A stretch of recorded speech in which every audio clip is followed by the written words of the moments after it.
السلام عليكم ورحمة الله. إخواني، سبحان الله، أنا هنا في زيارة عند إخوتي في أفريقيا في النيجر، وهذا الرجل هذا بيته رأيتموه من الخارج، وهذا قرآنه، هذا مصحفه، مصحف الرجل. الحمد لله قد جئنا وزرناهم هنا، يعني فقط يعني أحب أن أريكم شيء من بيته. هذا سريره الذي ينام عليه.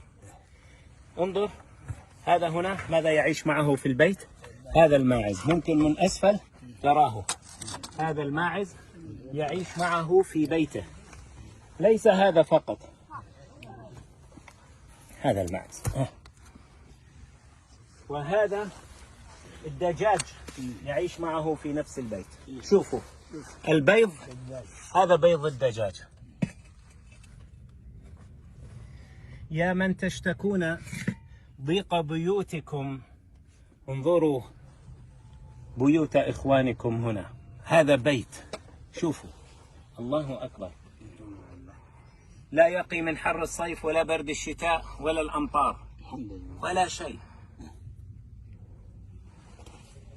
نخرج إلى الخارج، ترى البيت من الخارج،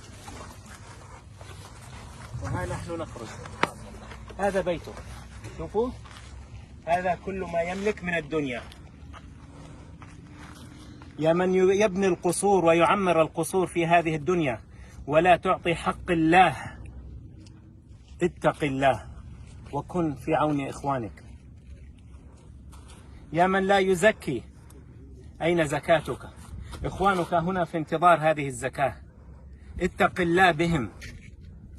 يا من دائما تتملل وتقرف هذه العيشة وتقول ما هذه العيشة، انظر إلى عيشتهم، هم يبتسمون ويضحكون.